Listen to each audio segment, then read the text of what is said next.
अंगावर धावून येणारे कुऱ्हाडीने वार करणारे लोक, अंधारात सुरू असलेली आघोरी पूजा, जिवंत बळीची मागणी आणि मिनिटा मिनिटाला वाढत जाणारा थरार.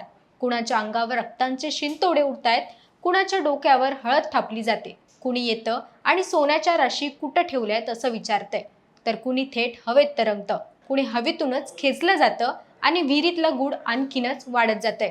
अंधाऱ्या रात्री नेमकं काय होणार, हाच प्रश्न सध्या घाबडकुंड चित्रपटाचा ट्रेलर बघताना प्रत्येकाच्या मनात पडतोय. हा ट्रेलर बघून एक गोष्ट अगदी ठळकपणे जाणवते, ती म्हणजे कित्येक दिवसांनी मराठी सिनेसृष्टीमध्ये खऱ्या अर्थाने घाबरवणारा आणि अंगावर काटा आणणारा काहीतरी वेगळं करणार आहे. याच भीतीदायी आणि रहस्यमय वातावरणामुळे मराठी प्रेक्षकांच्या हाताला मनोरंजनाचं आणि भीतीचं एक मोठं घबाड लागू शकतं, यात काही शंकाच नाही. पण असं नक्की का म्हणता येतंय? या चित्रपटाचा सेट, तगडी स्टारकास्ट, थरारक ॲक्शन आणि खिळवून ठेवणारं म्युझिक आणि सर्वात महत्त्वाचं म्हणजे हॉरर युनिव्हर्स ही संकल्पना या चित्रपटाला कशी हिट ठरवू शकते आणि मराठीत भयकथांचा नवा पॅटर्न कसा सुरू होऊ शकतो, याचं सविस्तर विश्लेषण आज आपण या व्हिडिओमध्ये करणार आहोत.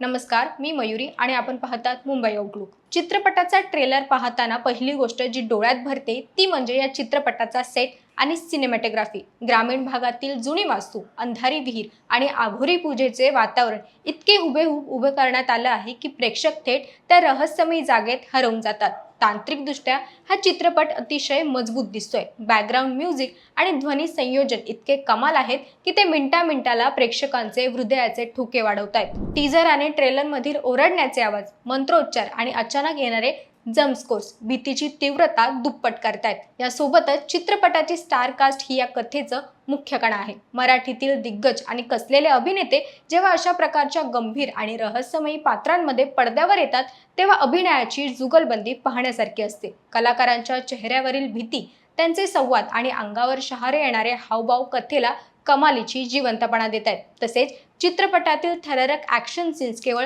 मारामारीपुरते मर्यादित नसून ते भीती आणि रहस्यमयाचा भाग म्हणून गुंफले गेले आहेत, जे प्रेक्षकांना खिळवून ठेवतील. आता सर्वात महत्त्वाची गोष्ट म्हणजे जी या चित्रपटाला बॉक्स ऑफिसवर ब्लॉकबस्टर बनवू शकतं ती म्हणजे हॉरर युनिव्हर्स. सध्याच्या काळात हॉलिवूड आणि बॉलिवूडमध्ये एकाच धाग्याला जोडून वेगवेगळ्या कथांचं युनिव्हर्स बनवण्याचा ट्रेंड जोरात सुरू आहे आणि प्रेक्षक त्यालाच डोक्यावर घेत आहेत. मराठीतही अशा प्रकारे भयकथांचे एक स्वतःचे युनिव्हर्स किंवा एक विशिष्ट पॅटर्न तयार झाल्यास ते प्रेक्षकांसाठी प्रचंड उत्सुकतेचे ठरेल. घबाडकुंड हा चित्रपट जर अशाच एखाद्या मोठ्या युनिव्हर्सचा भाग असेल किंवा त्यातून भविष्यातील नवीन कथांची पाळेमुळे निघणार असतील तर मराठी सिनेमासाठी हा एक क्रांतिकारी टप्पा ठरेल. आपल्या महाराष्ट्रात कोकण किंवा इतर ग्रामीण भागातील अनेक लोककथा, अंधश्रद्धा, लपवलेले धन आणि आघोरी प्रथांबद्दल अनेक गोष्टी ऐकायला मिळतात. याच अस्सल मातीतील भयकथांना आधुनिक तंत्रज्ञानाची जोड देऊन जेव्हा मोठ्या पडद्यावर मांडलं जातं तेव्हा तो जागतिक दर्जाचा सिनेमा बनतो. घाबडकुंड नेमका हाच पॅटर्न पकडण्यात यशस्वी ठरताना दिसतोय. हा नवा पॅटर्न जर प्रेक्षकांच्या पसंतीस उतरला तर मराठीत हॉरर थ्रिलर सिनेमांचा एक सुवर्णयुग सुरू होऊ शकतो. थोडक्यात सांगायचं झालं तर घबाडकुंड हा एक केवळ चित्रपट नसून मराठी प्रेक्षकांना एका वेगळ्याच थरारक अनुभवाची सफर घडवून आणण्याचं माध्यम ठरणार आहे. भीती आणि निखळ मनोरंजन याचं हे एक अचूक समीकरण बॉक्स ऑफिसवर नक्कीच घवघवीत यश मिळवू शकतं. घबाडकुंडचा हा ट्रेलर तुम्हाला कसा वाटला? अंधाऱ्या रात्री विहिरीमध्ये नेमकं काय रहस्य दडलं असेल असं तुम्हाला वाटतंय? हे तुमचे तर्क आणि मतं खाली कमेंट बॉक्समध्ये नक्की कळवा.